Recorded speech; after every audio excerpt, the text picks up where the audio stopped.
à tous et bienvenue dans l'invité du jour. Aujourd'hui, nous allons parler de récup, de réemploi, de réduction des déchets. Nous allons parler d'une recyclerie, la recyclerie du centre Var-Est avec mon invité qui nous attend au bord de mer, Christelle Califo-Barassin. Bonjour. Bonjour. Bienvenue Alors, nous dans sommes l'invité du jour. Bonjour. Dites-nous tout. C'est la recyclerie de l'Est-Var. Exactement, vous êtes la présidente fondatrice donc de cette association, la recyclerie du centre Var-Est. Depuis combien de temps elle existe, cette recyclerie ?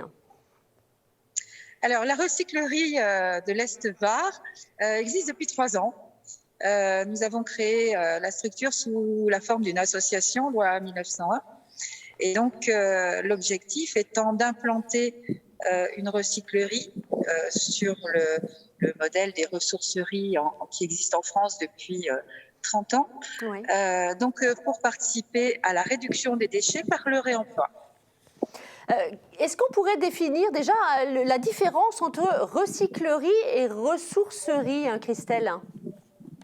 Alors, oui, les recycleries sont des structures indépendantes et les ressourceries font partie d'un réseau national avec un cahier des charges, avec un modèle commun. Donc les ressourceries, il y a une fédération, donc ils sont présents dans toute la France. Et les recycleries sont indépendantes. Et nous avons apporté une petite touche supplémentaire sur le modèle des autres recycleries.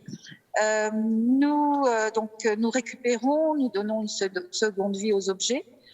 Nous évitons ainsi que certains meubles, matériaux, objets, vêtements partent en déchetterie, donc pour une approche écologique. Et donc, ce que nous avons apporté, c'est une sensibilisation du public par l'organisation d'ateliers éco-créatifs.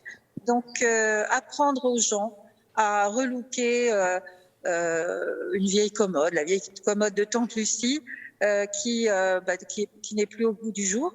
Donc, leur apprendre comment la réparer, la décaper, la repeindre, lui donner un nouveau look. Rendre le public actif dans la réduction des déchets. Ça, c'est important, c'est tout public. J'avais envie de vous demander, mais comment vous trouvez ces objets déjà avant qu'ils n'aillent effectivement dans les poubelles, comme généralement ça se fait ? Est-ce que vous faites des appels sur les réseaux sociaux ? Alors maintenant, certaines personnes vous connaissent également, mais comment vous trouvez la plupart du temps les objets ? Alors, oui, effectivement, on a un réseau... un réseau très large où les gens spontanément nous appellent quand ils doivent, quand ils ont vendu leur appartement par exemple, ou quand ils veulent se défaire de certains meubles, certains objets. Mais l'endroit où on trouve les plus beaux objets, malheureusement, c'est sur le trottoir. Alors, ce n'est pas tout à fait légal. On n'a pas le droit de faire du chiffonnage. Ça s'appelle du chineur de rue. Mais, voilà.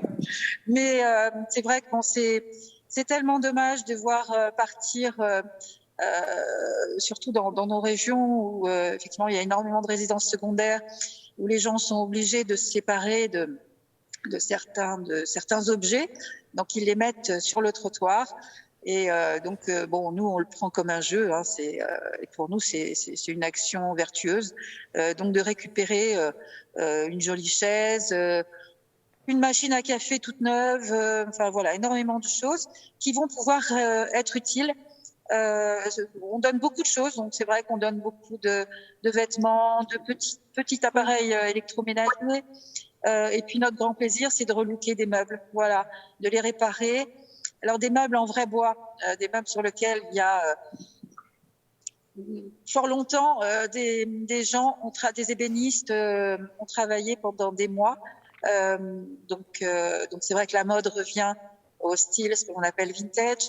Donc, les tables en formica, les vieilles commodes à pied compas.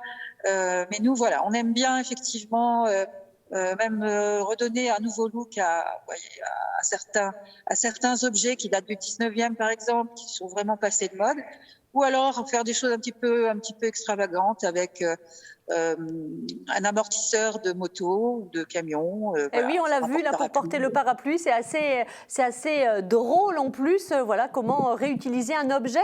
Est-ce que vous constatez quand même une évolution positive, on va dire, de la part des gens? On jette quand même un petit peu moins ou pas parce qu'on est de plus en plus sensibilisés? Oui, oui, oui. Moi, personnellement, c'est quelque chose que je récupère depuis que je suis toute petite. C'était, je pense, déjà dans l'esprit de ma famille, non pas de récupérer sur les trottoirs, mais de pas jeter, puis de refaire et de relooker.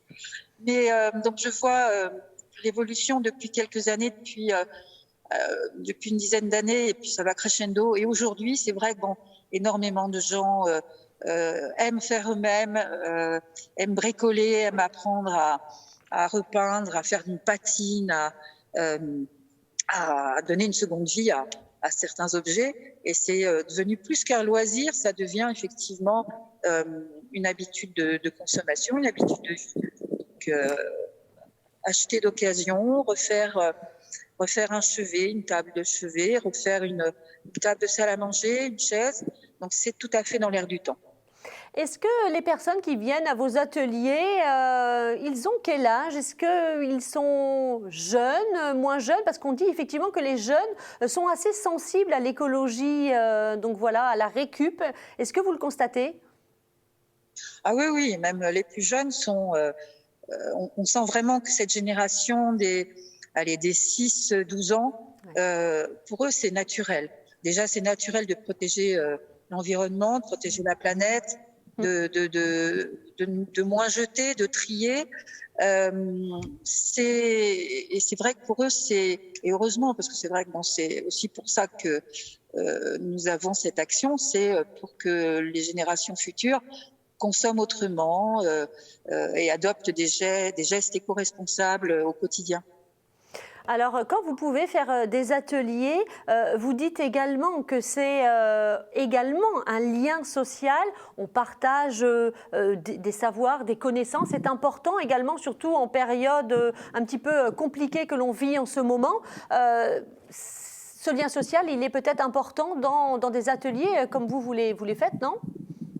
Oui, oui, oui, c'est vrai que heureusement qu'il y a Internet aujourd'hui avec les réseaux sociaux, donc on garde le contact avec nos adhérents, mais pas plus tard que tout à l'heure. Donc c'est vrai que je parlais avec une adhérente. On prépare différentes actions, différentes manifestations dans le courant de l'été, avec l'incertitude. Pourra-t-on le faire ou pas? On verra. Mais c'est vrai que le lien social, c'est très important. Les gens ont besoin, même s'ils savent faire, s'ils savent réparer un objet, un meuble, etc., ils ont besoin d'échanger, de transmettre aussi des expériences, mais aussi d'être en contact avec des personnes qui peuvent apporter du lien social, apporter présence, échanger, parler, communiquer, échanger des idées. Voilà, c'est pour ça que les gens viennent dans nos ateliers, pour apprendre aussi, mais surtout pour partager. Quels sont vos besoins pour justement l'année 2021 pour votre recyclerie? Alors pour 2021, donc nous avons besoin. Alors on a deux locaux, à Roquebrune-sur-Argence, un autre à Saint-Raphaël, mais qui sont assez petits. Donc on est depuis le début, on est toujours à la recherche d'un espace un peu plus grand, un petit entrepôt par exemple, pour pouvoir accueillir le public et que le public vienne spontanément déposer leurs objets destinés à être remis dans le circuit du réemploi. Voilà, nous avons toujours besoin de petits meubles, d'objets de décoration, de choses qui ne doivent pas être jetées parce qu'effectivement c'est mal. C'est mal, ouais, c'est mal de jeter. que ça peut resservir. Et c'est vrai que bon, ça a un impact sur l'environnement dans nos régions, enfin sur notre secteur. Effectivement, la communauté de communes n'est pas équipée d'assez de filières de valorisation et de recyclage. Ça viendra, ils font beaucoup d'efforts. Mais en tant que citoyens, en tant que particuliers, nous devons moins jeter pour éviter donc cet impact sur l'environnement. Alors espérons que le 24 donc avril prochain, on pourra effectivement aller à la rencontre du public avec cette manifestation qui est organisée par STRL Côte d'Azur pour la Ligue contre le cancer. Et du coup, en amont, eh bien, vous proposez de venir pour cette manifestation, de créer des panneaux en bois de fléchage, des guirlandes en tissu des récup, des urnes en forme de cœur, puisque c'est pour le cancer du sein également. Donc ça, c'est un appel que vous avez fait sur les réseaux sociaux. Donc on n'hésite pas effectivement à... Qu'est-ce qu'on fait? On fait ces panneaux soi-même et on vient vous les apporter? On prend rendez-vous avec vous? Comment ça peut se passer? Alors, on a proposé, donc, alors pas uniquement aux adhérents, mais à tous les particuliers qui souhaitent s'impliquer aux côtés de cette manifestation, de participer, soit en distanciel, c'est un mot à la mode. Donc, on fournit les matériaux avec les partenaires de l'association et d'STRL Côte d'Azur. Donc, les gens peuvent, avec les indications, avec les patrons, avec des tutos, faire chez eux le petit panneau peint à la main, de manière... Alors, ce seront des panneaux qui sont destinés à la signalétique de la manifestation et à la décoration de la manifestation. Et donc les gens pourront choisir soit ceux qui aiment le bricolage, donc ce sera plus des activités, des coupes de bois, ponçage, etc. Oui. Et d'autres personnes, donc l'activité couture, l'activité peinture, décoration, pour toute la décoration de la manifestation. Donc on va coudre des cœurs, des cœurs en tissu destinés aux femmes qui sont opérées du cancer du sein. Donc ce sont des coussins qui sont placés sous le bras et qui évitent le frottement. Il y a un très beau tuto qui est très bien fait sur votre site d'ailleurs. Oui, ben c'est pas nous qui l'avons fait. C'est vrai que c'est la Ligue contre le cancer qui l'a mis en ligne, mais il est vraiment très bien fait, très très simple pour tout le monde.